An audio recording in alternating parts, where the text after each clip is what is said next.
most likely becomes hard for many members of the company alongside prospective and current investors. Radio Shack, a once top competitive electronic outlet, is now a rapidly declining franchise with one foot on the ground and the other on black ice. So how can a business go from being an ideal place to purchase one's necessary electronic accessories to a only last resort option? Simple. The current stores are prehistoric, their inventory is outdated, the employees lack training, knowledge, and incentive, and Radio Shack's online business is simply no competition for Amazon and eBay. Rapidly thriving businesses such as Amazon are constantly fighting to find the next big technological advance and improving their customer service and productivity. In contrast with Radio Shack, the stores have almost remained the same, including the inventory and presentation. Furthermore, the lack of drive and commitment to improve their customer service had customers running out the doors, virtually leaving Radio Shack a ghost town, except for the customers who need that last resort cable or battery to charge their iPhone or whatever. It is easily conceivable to view the vast differences from walking into a Best Buy and a Radio Shack. It is apparent that the management has been focusing on crunching numbers than self-improvement.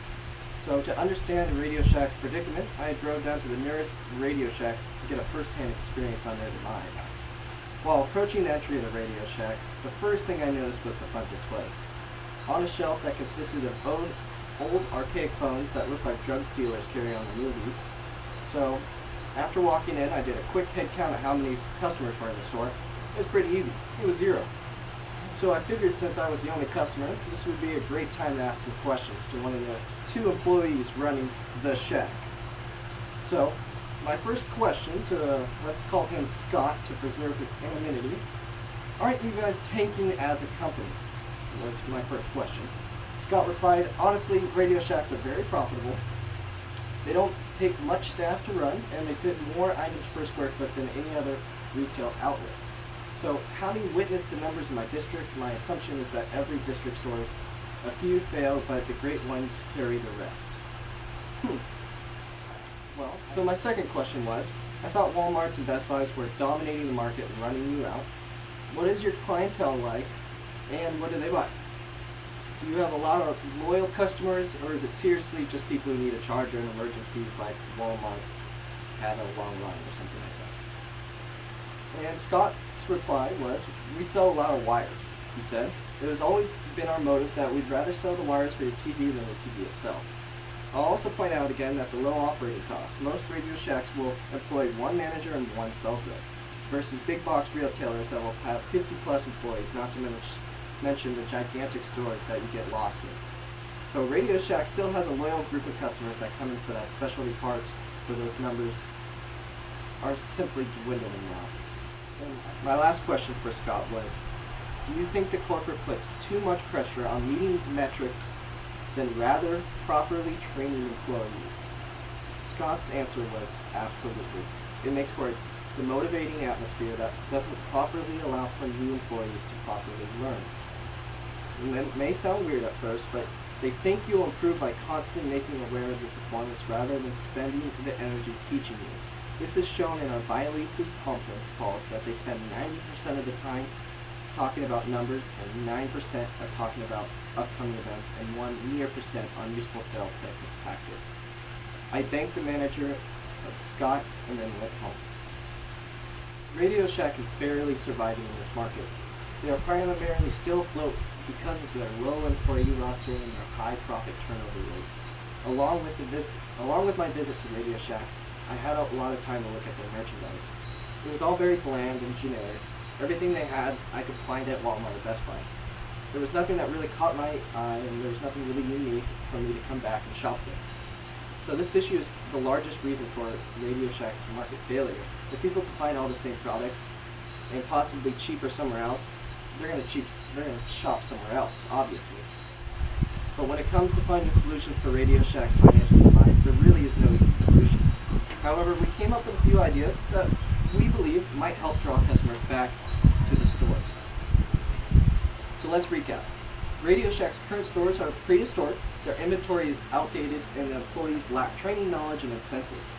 So Radio Shack's online business is also failing in competition for Amazon and eBay. With this all in mind, Radio Shack's dull and non-inviting atmosphere creates a dismal shopping experience. A major marketing scheme is to draw customers by grabbing a hold of their attention with an engaging and captivating atmosphere. As mentioned before, Brookstone is an excellent example of modern innovative technology. It is hard not to peer into one of the stores with bewilderment and excitement upon simply walking by and seeing the futuristic gadgets imagined, all with white displays, shelves, floors, etc. Beautiful lights that flicker throughout the stores bounce off the white tiles like a prism. One does not simply experience the same effect by walking into a Radio Shack. If Radio Shack decides to pursue this makeover, a futuristic modern theme would draw and engage customers to a point where they will come back and enjoy their shopping experience. Good afternoon, class. My name is McQuity, and I'll be talking about the final outlook of Radio Shack. As far as rethinking Radio Shack's main purpose in the competitive market, it's all around format, merchandise mix, and physical presence is something that just doesn't register with the consumers of today's standards. A few of these steps include reversing the prehistoric condition and demeanor these stores have been left in since the 90s, updating inventory, and genuinely reinvesting in the employee training to boost overall morale and basic knowledge of store inventory and customer service. To recap, Radio Shack's current stores are of a prehistoric nature.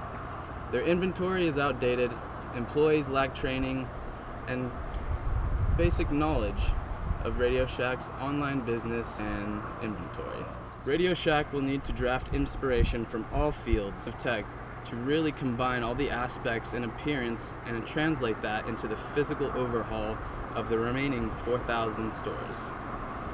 To obtain olds from new and really evolve as a chain, Radio Shack will look to employ measures of green engineering and cost-effective methods when refurbishing and restoring its image in the consuming public's eyes.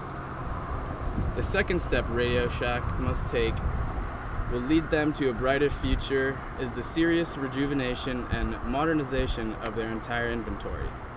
They will need to update the demographics needs and will have to closely monitor the demographic and track what they are consuming so as to provide them with the most up-to-date inventory. If Radio Shack can legitimately hone their marketing skills so as to provide the consumer with a piece of tech market that the other giant tech stores aren't paying attention to, for example 3D printers, Radio Shack will see a viable piece of the pie, and this will translate to increases in sales and overall positive projection for future financial reports. A more confident buyer is a happy buyer, and this translates into more sales and a higher volume of revenue passing through the stores and into the pockets of investors. The last step in the overhaul to bringing Radio Shack out of the shadows and into the view of consumers is restoring and modernizing their online presence to be able to compete with competitors such as eBay, Best Buy, and Amazon. So much of the electronics we buy as consumers these days happens via online. Amazon has certainly cornered the market for online commodities, but Radio Shack, if implementing our previous stated strategies, will be able to pull off a certain marketable niche that hasn't been touched yet. This will translate into online traffic and render serious hits in the right spectrum. With this, Radio Shack can capitalize on the overlooked specific tech toys and successfully see gains in sales, revenue, and profits in the not-so-far future. Radio Shack has a long and arduous road ahead of itself, mainly due to the lack of attention and detail to the consumer and the product they wish to move from their shelves. If so employed, these few steps discussed above and the many to be drafted among the controllers and owners of other franchises will help to create the blueprint for resurrection and success if monitored closely. The remaining stores should see figures posted in the black within the decade.